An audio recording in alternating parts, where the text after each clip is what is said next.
Hello everyone, দোলনের ডায়েরির আর একটা নতুন ব্লগে তোমাদের সবাইকে স্বাগত।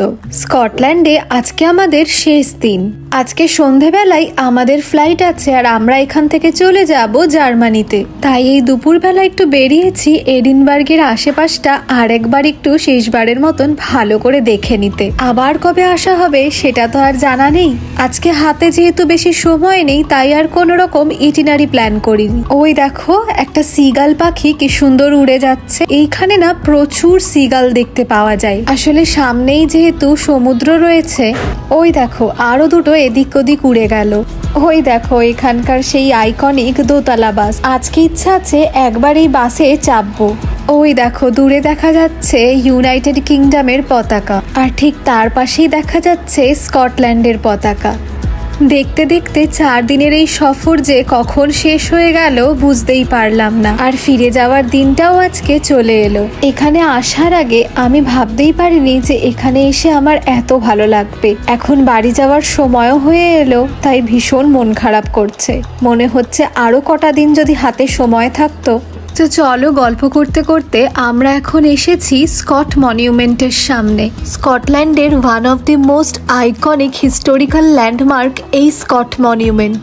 181 বছরের পুরনো এই মনিউমেন্টটির হাইট 200 ফিট। বিখ্যাত স্কটিশ রাইটার স্যার ওয়াল্টার স্কটের উদ্দেশ্যে ভিক্টোরিয়ান আর্কিটেকচার স্টাইলে বানানো এই মারাত্মক গথিক মনিউমেন্টটি 1844 সালে বানানো হয়েছিল। স্যার ওয়াল্টার স্কটের লেখা ওয়েভারলি নভেল থেকে অনুপ্রাণিত হয়ে নামকরণ করা হয়েছে এখানকার ওয়েভারলি স্টেশন, যার কাছেই অবস্থিত এই মনিউমেন্টটি। এই জায়গাটিকে হার্ট অফ দি এডিনবার্গ বলা হয় আর চারপাশে ঘিরে রয়েছে প্রিন্সেস স্ট্রিটের গার্ডেন। স্ক্রিনে দেওয়া রইল আমাদের এখানে তোলা কিছু মুহূর্তের ছবি।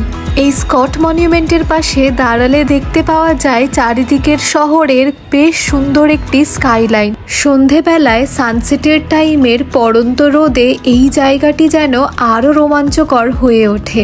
দূরের স্কাইলাইনে প্রত্যেকটি বাড়ির ওই চূড়াগুলো দেখে মনে হচ্ছে যেন কোনো দুর্গ রাজ্য। আর এখন যেহেতু ইউরোপে সামার টাইম, তাই মাঠের মধ্যে চারিদিকে সবুজ ঘাসে ভরে গিয়েছে আর সবাই এখানে রোদ পোয়াতে ব্যস্ত।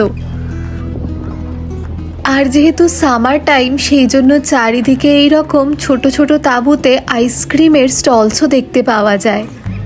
আর ওই যে দেখো পাশেই দাঁড়িয়ে রয়েছে ন্যাশনাল গ্যালারি অফ স্কটল্যান্ড। এই বিল্ডিংটিও কিন্তু বহু শতাব্দী পুরনো। এইটি বানানো শুরু হয়েছিল 1850 সনে এবং এটিকে বানানো হয়েছিল গ্রিক আর্কিটেকচারের আদলে।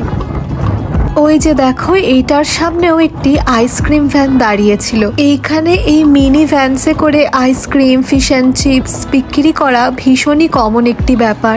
আর স্কটল্যান্ডে আসার একদম প্রথম ব্লগে আমি বলেছিলাম একবার এই দোতলা বাসে চাপবো। তো চলো আমরা এখন উঠে পড়ি এই দোতলা বাসটিতে। এই বাসে উঠতে গেলে কিন্তু সেই প্রথম ব্লগে আমি বলেছিলাম লোথিয়ান অ্যাপ দিয়ে একটা টিকিট কাটতে হবে। তো সেই টিকিট আমরা কেটে নিয়েছিলাম আর ঢুকেই প্রথমে দোতলায় উঠে গেলাম। এই বাসটাতে একদমই ভিড় নেই, পুরোটাই ফাঁকা। নিচেও বসার অনেক সিট ছিল, তবে ভাবলাম ওপরে উঠেই বসি দেখার জন্য যে দোতলা বাস থেকে চারপাশটা দেখতে কেমন লাগে। আর ওই যে দেখো বাসের মধ্যে এই রকম সিঁড়ি করা আছে। প্রথমবার এই রকম দোতলা বাসে উঠে আমার তো বেশ ভালো লাগছে। এই দোতলা বাসের ভেতর থেকে আশেপাশের রাস্তাগুলো দেখতে যে কি সুন্দর লাগছে, দাঁড়াও তোমাদেরকেও দেখাই। ওই দেখো ডান দিকে দেখা যাচ্ছে স্কুল অফ ডিভিনিটি। এডিনবার্গের লাস্ট দিনের এই দোতলা বাস রাইডটি কিন্তু বেশ স্মরণীয় হয়ে থাকলো।